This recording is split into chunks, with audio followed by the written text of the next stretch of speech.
Everybody, it's Chris and I'm back to do another pour with you today.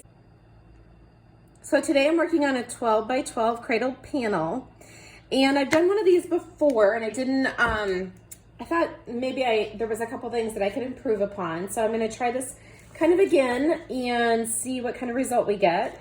Kind of want a negative space showing. So I've laid down just a thin layer of the house paint onto the panel, and you can see that I just poured a little panel in the center. And I'm going to start with some turquoise today. So I'm going to start in the middle with my bloom with turquoise.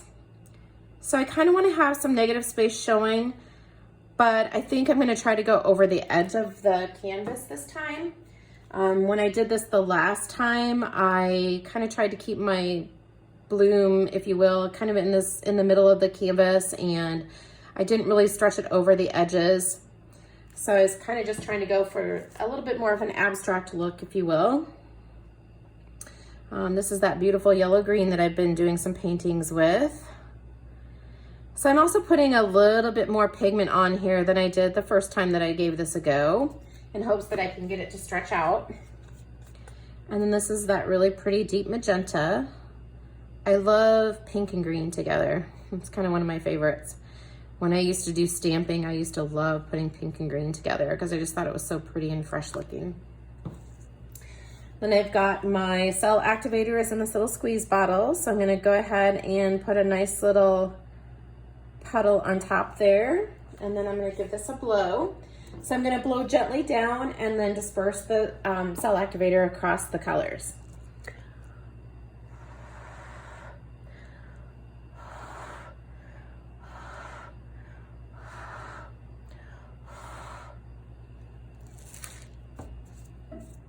So I found if I don't blow as hard down to the center of it, if I blow just kind of gently in the middle to kind of get it to like pool out over the colors, if you will, and then I come back and I just kind of blow out, you can see that I just blow gently to kind of float that across the color. I feel like I get a much better result for this particular style of painting.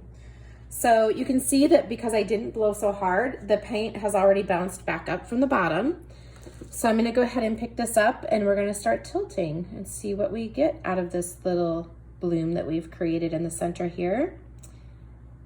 So this is a brand new batch of cell activator that I just mixed up before I started pouring today. I find that if I do mix up a new batch of cell activator, that I feel like I get much better results with it. All right, so I went over the side. Now I'm just going to kind of come back down here towards the middle and see if I can stretch that out a bit.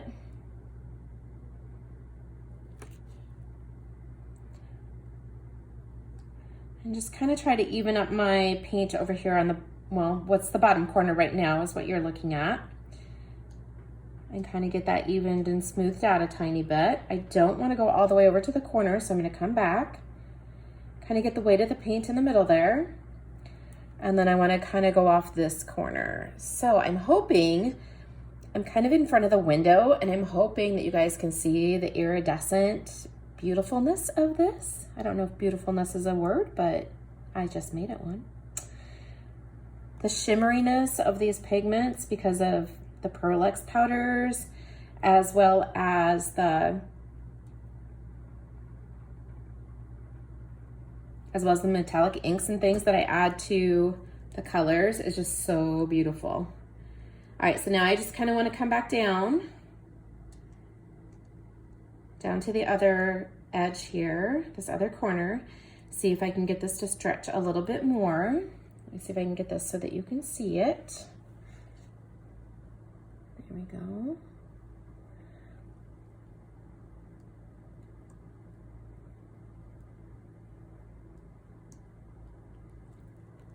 All right, so I just kind of want my colors to be the bloom, I guess, if you will, to kind of be a little bit more centered.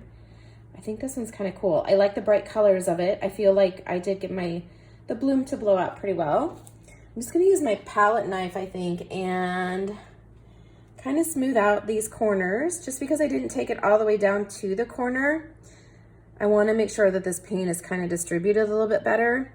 And I'm hoping, now there's no Floetrol in this, so generally when I do other paintings, I have Floetrol mixed into my paint. So I'm not too concerned that that it will dry looking weird, because the Floetrol kind of helps everything even out and helps it to dry evenly. So I feel like I kind of need to try to get this like sort of where I want it to be so that it will dry smooth.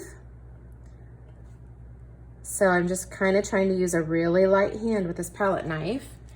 And then I'm just gonna go right here and smooth this corner out, because I didn't take that paint all the way over that corner. So I think since the house paint is so much thicker than, you know, other types of paint that we might use in our pouring, you just kind of have to baby it a little bit more, I think. So just trying to get this nice and smooth so that she dries beautiful. And I kind of feel like I want to use a straw and blow the edges out just a tiny bit too, because I feel like it's kind of an odd shape and it's not exactly what I wanted. So I'm gonna grab my straw and see if I can kind of blow this out just a tiny bit on the edges. Right now I feel like it kind of looks like a hand and something kind of weird. So I'm thinking I want to try to blow out maybe right up here a little bit.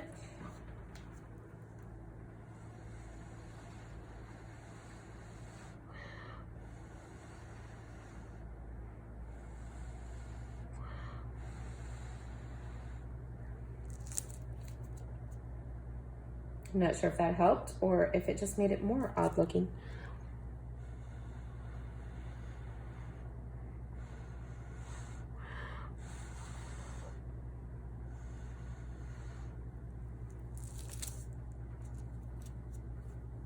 And then perhaps blow down this way.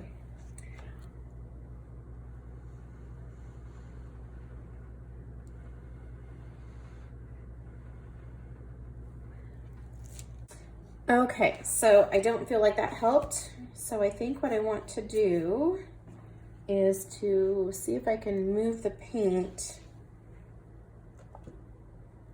a little bit, but I don't know if I'm gonna get my color to move a whole lot. So we'll see here. See if I can stretch this out a little bit wider, because I really do feel like it looks like a hand and I think that's just kind of weird right now. So let's see if I can push it into a different shape perhaps. Or maybe if I run it off of the other edge, maybe that's kind of more what I want. I'm actually quite surprised that it's moving this much. All right, so I'm gonna let it go off of the edge. And then I just wanna kind of bring it back. Sorry, I know you're not able to see it very well. Let me see if I can move it a little bit more so you can see. So just kind of trying to tip it and let it stretch out a little bit more.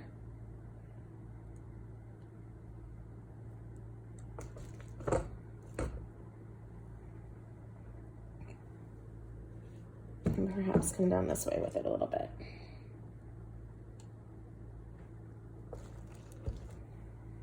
Now it's not on my cups right, so let me see if I can tip it, set it back up here.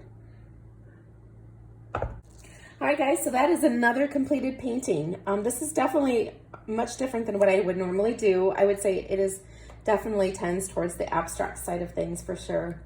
But I really do love the webbing that it created, and I really do think that it is a key factor for you to mix your cell activator fresh each time you start, because I really feel like I get much better results if I mix a fresh batch of cell activator. All right, so that is a completed painting. Please let me know if you have any questions. Thanks so much for watching today, and I'll catch you next time. Bye-bye.